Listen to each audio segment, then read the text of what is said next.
Já estamos aqui de volta com o programa Consciência Próspera, hoje entrevistando Conrado Navarro com o tema Vamos falar de dinheiro?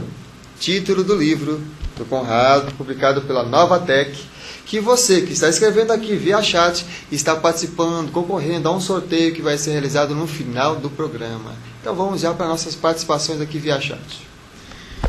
O Celso está perguntando aqui, Conrado, olá, boa noite. Boa noite, Celso.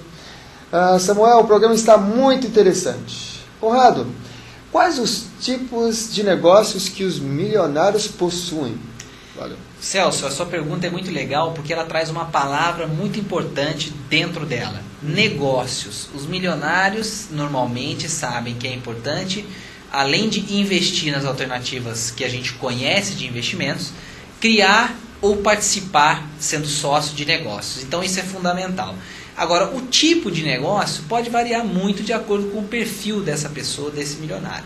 O importante é saber que quando você tem a oportunidade de empreender, as suas chances de ganhar mais dinheiro, de fazer mais fortuna, como queiram enxergar as pessoas, acho que esses termos são bastante usados no nosso dia a dia, elas são maiores. Então, não só aproveitar as oportunidades de investimento tradicionais, mas empreender. Eu acho que é muito importante que a gente tenha essa consciência. Abrir novas empresas, participar como sócios de negócios com pessoas em quem a gente confia e que são pessoas que podem conosco criar um negócio de sucesso. Então eu acho que o tipo específico não caberia muito a gente falar aqui, porque podem ser vários. A gente sabe que existem negócios de todo tipo. Existem aqueles que gostam mais de esportes, aqueles que gostam mais do ramo de alimentação, enfim, a gente poderia falar em números aqui. Mas em essência eles investem em empresas. E isso pode acontecer através de abertura de novos negócios, sociedade e também bolsa de valores. Além disso, os milionários também têm aplicações conservadoras, a gente falou da renda fixa, títulos, e também tem investimentos em ações. Eu acho que é um leque grande, bem diversificado, e a gente precisa dar atenção a todas essas possibilidades. Muito bem. A Cláudia do Rio de Janeiro, boa noite, como sempre estou aqui prestando atenção em tudo. Gratidão, Cláudia. Obrigado, Cláudia. A Eliane, boa noite. Ela está dizendo aqui, nunca entendi direito a inflação. Como a inflação influencia nosso poder de compra e nossos investimentos? Grata e abraços. Eliane, a inflação, você tem que olhar para ela como uma necessidade de correções de preços que acontecem quando há uma diferença entre oferta e demanda. Então você tem que pensar o seguinte, quando eu vou comprar um produto hoje, se esse produto é um produto que a escassez dele vem aumentando, a tendência é que esse produto fique mais caro. Então pensa sempre naquela história da safra, eu acho que é a maneira mais simples de entender a inflação. Quando você tem uma safra ruim de algum produto agrícola, menos produtos daquele tipo vão para o mercado. Consequentemente, o valor que você vai ter que pagar para levar um daqueles produtos para casa, esse valor sobe, então aquele produto fica mais caro. Essa inflação acontece com todo e qualquer tipo de produto que a gente vê no nosso dia a dia, ou com qualquer tipo de negociação que a gente faz no nosso dia a dia. Então, os produtos de supermercado, a compra do seu imóvel, da sua casa própria, enfim, tudo isso tem a influência ou não da inflação em níveis maiores e em níveis menores. Para poder ter uma visão mais abrangente e sistêmica desse processo, foram criados os indicadores que a gente ouve falar bastante no noticiário. Quer dizer, o índice geral de preços de mercado, o IGPM, você tem o índice de preços ao consumidor ajustado, o IPCA. Então são vários indicadores que pegam valores médios de produtos de diferentes setores e mostram como essa variação de preço vem ocorrendo ao longo do tempo. O que você tem que levar em consideração é que as coisas ficam mais caras à medida que o tempo passa. Então você precisa também reajustar as receitas dos trabalhadores, as receitas das pessoas que têm que comprar aqueles produtos para sobreviver. Então os preços normalmente sobem, mas a receita também normalmente sobe. Essa é uma briga que sempre acontece, né? O reajuste salarial versus a inflação, enfim. Mas o poder de compra é afetado porque o preço dos produtos sobe. A inflação significa, na prática, isso. Uhum. Muito interessante. O Domingos agora pergunta. A minha pergunta é, qualquer um pode ficar rico, milionário? Felizmente sim, Domingos. Eu acho que é o principal, né, a gente está falando disso aqui com bastante cuidado, né? A gente não definiu nenhum número para chamar de riqueza. Eu acho que esse é o ponto número 1. Quer dizer, o que é ficar milionário, né? Ficar milionário realmente no sentido literal? É 1 milhão? Quer dizer, é possível sim. Você tem que fazer aquilo que a gente comentou, né? E trazer isso para dentro da sua realidade. Gastar menos do que você ganha, poupar essa diferença, aprender sobre os investimentos. Empreender, eu acho que se você olhar a estatística das pessoas que têm um bom patrimônio, um legado hoje no Brasil e também fora do Brasil, você vai notar que essas pessoas empreenderam. Então são pessoas que são normalmente empresários, são sócios, são pessoas que observaram além das alternativas tradicionais de investimento. Então eu respondo essa pergunta dizendo que sim, porque eu acho que primeiro o conceito de riqueza ele é bastante pessoal. Então para uns pode significar R$1 milhão, para outros pode significar a possibilidade de tirar 2 meses de férias por ano e descansar com a família.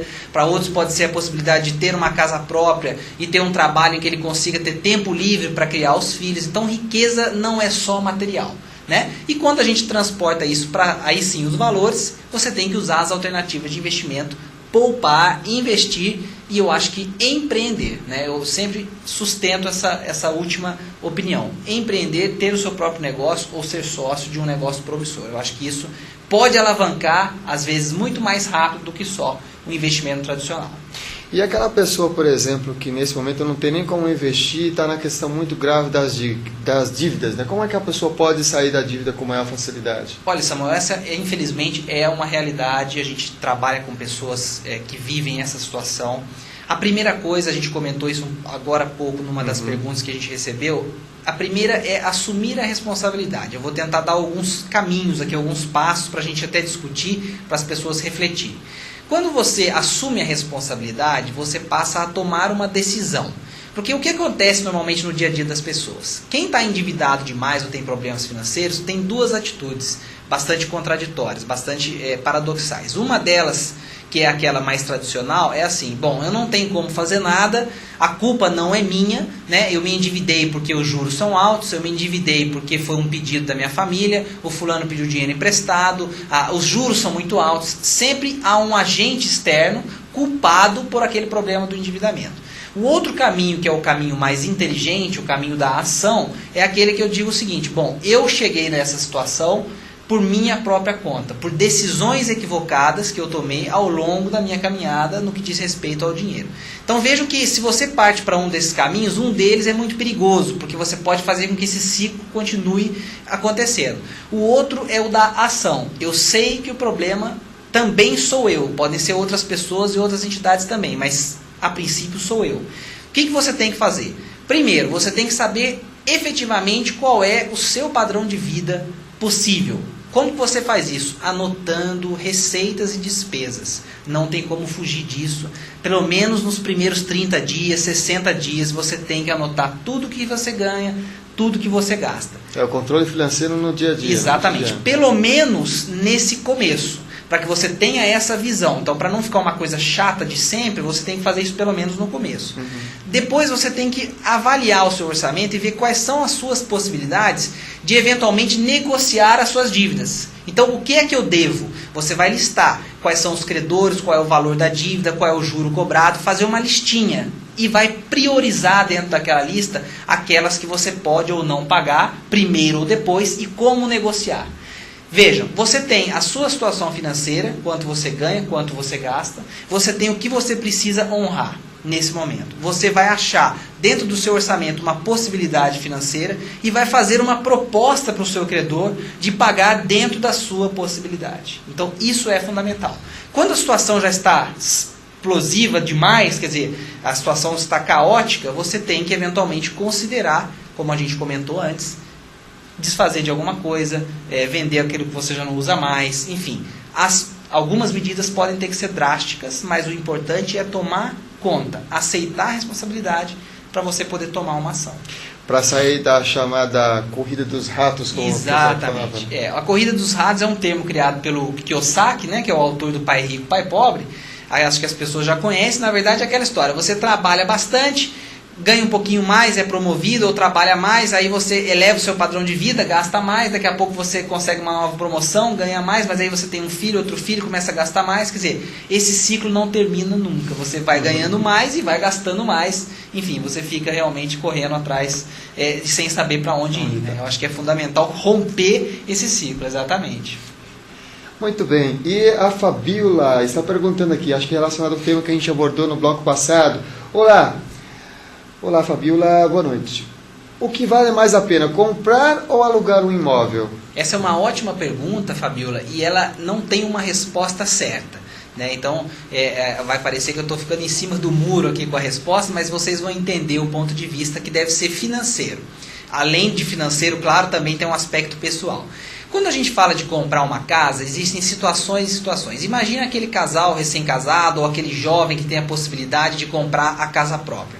Ele acabou de sair da faculdade ou eles acabaram de se casar, não tem claro ainda o local onde ele vai trabalhar ou a cidade em que ele vai morar, ele não sabe se ele vai morar aqui nessa cidade onde ele se formou, ou se ele vai sair para morar em um lugar diferente. Assumir uma dívida de muitas vezes 20, 30 anos para comprar um imóvel pode prejudicar essa liberdade que ele precisa nesse começo ou que aquele casal precisa naquele começo. Então é preciso ponderar o lado financeiro, mas também ponderar as decisões em relação à família ou aquela sua situação no presente. Por outro lado, se você hoje numa realidade brasileira já tem juros mais civilizados, as parcelas de um financiamento desse tipo e a compra de um imóvel financiado já está muito mais interessante do que no passado. Quer dizer, antigamente era muito mais caro comprar. Esse valor, ao longo desse tempo, ele virava um valor muito mais alto. Hoje isso melhorou. A questão do aluguel, você precisa fazer uma continha para poder provocar a sua reflexão. E se, imagina que você ia comprar uma casa e aquela parcela do financiamento seria, por exemplo, de R$ 1.500. E suponha que você consiga pagar um aluguel de R$ 1.000 e consiga investir a diferença. Quer dizer, se você teria que ter R$ 1.500 para pagar o financiamento, agora você tem R$ 1.000 para alugar e aqueles 500 que você teria que ter, você investe. Num período menor do que aquele do financiamento de 20 anos, você consegue acumular o capital para comprar aquela casa à vista. Vejam que isso, claro, exige disciplina, exige um pouco de conhecimento das alternativas financeiras. Mas é uma realidade. Quer dizer, se você tiver a disciplina e a casa própria em si não for um bem tão importante para você naquele momento, existem alternativas interessantes que você pode colocar ao largo dessa opção de comprar ou não a casa própria. Então, eu acho que eu mais provoquei do que respondi, mas é proposital. Eu acho que essa reflexão ela precisa passar por esse aprendizado, por essas decisões que não são só financeiras. E para uma pessoa, por exemplo, a gente falou sobre controle financeiro no dia a dia, sobre levar esse controle, principalmente no início, que está com dívida, por exemplo, né? E para a pessoa que está, por exemplo, ele é autônomo, não sabe quanto que ele fatura, quanto que ele vai receber, quanto que ele ganha durante o mês. Como é que a pessoa pode agir se ela está passando por um caso desta forma? Essa questão ela é muito importante, Samuel, e eu acho que você foi muito feliz nesse ponto, porque a gente precisa mencionar uma situação que não é só para o autônomo, mas para ele toma uma realidade bastante importante, toma um peso importante, que é o que a gente chama de reserva financeira, reserva de emergência. Né? O que é essa reserva de emergência? Você, quando as coisas vão bem, e o que significa isso para o autônomo? Aqueles meses em que ele fatura alto, ele guardar um pouco mais do que ele está habituado para formar uma reserva com boa liquidez que ele possa usar no momento em que a situação piorar. Então é aquela história, sempre que a gente tem uma crise ou a gente passa por um problema financeiro, pessoal, a gente lembra da importância de guardar dinheiro, a gente lembra da importância de fazer o controle. Quer dizer, sempre quando a gente está passando por dificuldades, a gente lembra disso. Depois, quando a gente vive aquele período de bonança, a gente esquece. E esse é o momento que a gente precisa lembrar disso. Quer dizer, se as coisas vão bem, como vão agora para muitos trabalhadores brasileiros, o nosso nível de desemprego caiu, a economia vai bem, aproveitem esse momento para formar essa reserva. Então guardem pelo menos, sei lá, de 4 a 6 meses daquilo que seria a média, no caso do autônomo, que você precisa para viver. Tenha isso armazenado numa caderneta de poupança, por exemplo, que você possa usar quando aquele mês não tiver um faturamento como você esperava. Então é importante ter esse pulmão para poder respirar nos momentos de crise. A Josi aqui está mandando: olá Samuel, olá Conrado, boa noite, está gostando aqui das dicas. Josi, gratidão. A Ana Paula: parabéns pelo programa, realmente ajudando a melhorar a nossa vida financeira. Por sinal, O livro é excelente, já tenho meu exemplar. Abraços, Ana Paula. Legal, olha aí. A Sandra, quais as vantagens e desvantagens de se investir em renda fixa, caderneta de poupança e ações? Agradeço. Olha, Sandra, eu vou tentar resumir um pouquinho para você, porque a gente está aqui com um probleminha de tempo já. O Samuel vai me cobrar daqui a pouco para eu falar um pouco mais rápido, porque eu gosto de falar bastante. Olha só, Sandra, o legal que você precisa considerar na questão dos investimentos diferentes é o seguinte: caderneta de poupança e renda fixa são aplicações conservadoras. Quais são as vantagens das aplicações conservadoras? O risco é mais baixo. Agora, qual é o outro lado dessa moeda? A rentabilidade ela é menor. Então, se você comparar com aplicações mais arriscadas, você vai notar que ao longo do tempo, e a gente está falando de 5, 10 anos, se você olhar um gráfico dessas rentabilidades, as ações rendem, por exemplo, muito mais nesse período do que as aplicações conservadoras. Mas elas são de alto risco, elas têm volatilidade. Então, o que é importante para a gente resumir a questão do investimento? A maior parte dos investimentos deve estar em produtos conservadores, em alternativas conservadoras. Você vai usar no curto e médio prazo. A maior parte dos nossos objetivos está no curto e no médio prazo. E as aplicações mais arriscadas você vai usar para investimentos de longo prazo. Então você vai colocar uma parte dos seus investimentos menor em aplicações mais arriscadas. Por quê? Porque você não vai precisar desse dinheiro logo. Então ele vai passar por oscilações, mas no longo prazo ele vai te trazer um retorno maior. Então eu acho que esse é o grande segredo de balancear os investimentos que a gente precisa colocar em prática. A Maria Aparecida de Oliveira pergunta: boa noite. Boa noite, Maria. Gostaria de saber quais os investimentos mais interessantes para se ter um lucro a curto prazo. Obrigado pela atenção. Maria, olha, lucro a curto prazo, a gente tem que tomar um pouquinho de cuidado, né? A gente tem que tomar cuidado com as histórias que a gente lê, com um pouco do que o mercado mostra sobre essas alternativas. Se a gente quiser falar sobre uma opção de investimento que pode dar um retorno muito alto no curto prazo, a gente tem que falar de investimentos em renda variável, investimentos em ações. Mas veja que eu frisei o pode, porque você precisa ter conhecimento nesse mercado, você precisa ter experiência, você precisa ter assessoria muito bem feita para poder investir e ganhar no curto prazo um valor razoável e que seja interessante dentro do seu planejamento de investimentos. Então, tome cuidado um pouquinho com essa expectativa de curto prazo. Eu acho que o mais legal é você criar objetivos de curto, médio e longo prazo e aliar, como a gente já falou, todas as alternativas de investimento para que você conquiste cada um desses objetivos. E não só se arrisque para tentar um retorno muito alto no curto prazo e eventualmente tenha um problema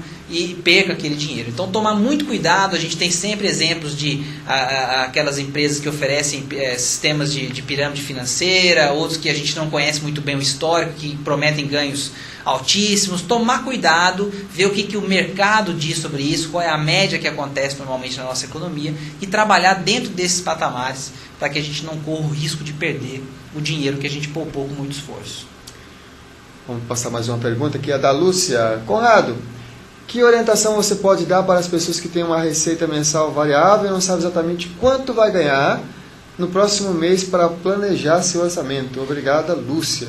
Oi, Lúcia, a gente comentou um pouquinho sobre isso, mas eu vou complementar o raciocínio. Eu acho que o legal de você formar aquilo que a gente falou da reserva de emergência é justamente te dar essa tranquilidade. Você pode ficar tranquila que naquele mês em que você não conseguir elevar a sua receita para aquele patamar que você está acostumada, você tem de onde tirar um pouquinho de gordura para colocar ali no seu dia a dia. Depois, provavelmente, virão alguns meses em que o faturamento vai subir, quer dizer, a sua receita, o seu fluxo de caixa vai melhorar. E aí você repõe aquela reserva. Então o segredo para os autônomos e para as pessoas que não têm uma renda fixa é realmente trabalhar com a reserva de emergência, com esse fundo de alta liquidez, com essa poupança que você vai ter para o curtíssimo prazo e você vai trabalhando esses valores. Quando as coisas estão mal você usa, quando estão bem você repõe. Eu acho que é a dica mais simples e mais fácil da gente colocar em prática. Mas para isso você vai ter que economizar um pouquinho, poupar, principalmente quando você tiver um faturamento muito alto. Quer dizer, lembrar daquela hora em que as coisas podem piorar. Então pega uma fatia razoável daquele dinheiro, guarda para o momento em que a crise aparecer. Na sua história pessoal, quais as dificuldades que surgiram ao longo do caminho? Como é que você superou essas dificuldades? Olha, Samuel, eu tenho umas histórias bem legais assim de fracasso. Eu acho que o fracasso faz parte da nossa caminhada, é fundamental a gente aprender a lidar com ele.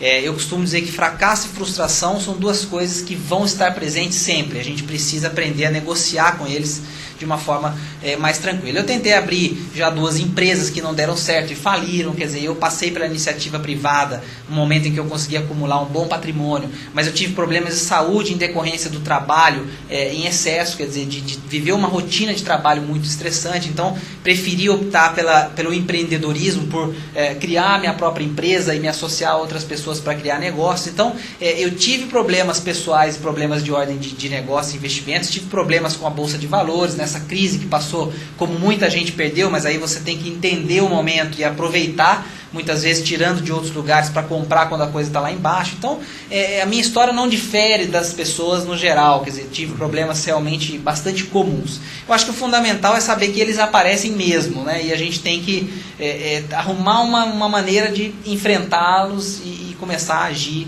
para que a gente coloque as coisas em prática da maneira mais eficiente possível. Muito bem, agora vamos para a parte do sorteio, não vai dar para passar mais perguntas, pelo nosso tempo a gente já recebeu aqui o sinal, para falar um número para ver quem é que ganhou o livro de 1 a 12. Um número de 1 a 12, número 9. Fabiola ganhou o livro Vamos Falar de Dinheiro, do autor Conrado Navarro. E agora eu vou pedir para o Alexandre, passar para a gente, deixar aí nosso acróstico do dia, a nossa mensagem. E eu vou ler a mensagem escrita por Luiz Gonzaga Ferreira, que ele sempre escreve um acróstico para cada um dos programas que a gente apresenta aqui na TV Biosegredo. E o acróstico diz assim: dizem que dinheiro não realiza os sonhos e nem traz felicidade. Isso sem contar que não dá em árvore. Essa é outra inverdade. Não é o dinheiro em si que é problemático, ele é algo fantástico. Há muito folclore distorcido sobre a sua visão. Ele é enigmático. Enigma no sentido de que, para uns, ele traz luz e realização. E, infelizmente, para outros, é pura perdição, traz sombras e ilusão. Reinar dominando e não sendo dominado por ele é a questão. E o conhecimento do seu poder abre as portas de nova dimensão. Essa foi a mensagem aí do nosso amigo Luiz Gonzaga Ferreira. Vou passar aqui a fala para a mensagem final do nosso convidado Conrado. Samuel, eu agradeço a oportunidade, fico muito feliz de poder falar aos espectadores da TV Biosegredo, divulgar meu trabalho. Aqueles que quiserem conhecer um pouquinho mais, acessem o www.dinheirama.com. Podem me enviar mensagens, lá tem um formulário de contato, enfim, eu acho que o mais importante nós fizemos, então a oportunidade foi ótima, desmistificar um pouco, falar com mais naturalidade, mostrar que dinheiro não é um bicho de 7 cabeças. Então fico muito feliz, espero que a gente tenha novas oportunidades de bater papo, fico à disposição de vocês. Nós agradecemos e com certeza as portas aqui da TV Biosegredo estão abertas para transmitir esses conhecimentos com tanta propriedade, com tanta consciência, tanta convicções e com tanta experiência de vida. Ótimo, estamos à disposição. Agradecemos sua participação aqui via chat da TV Biosegredo, todas as suas sugestões, todos os seus comentários e espero você na próxima semana, terça-feira, às 21 horas aqui pela TV Biosegredos. Até lá!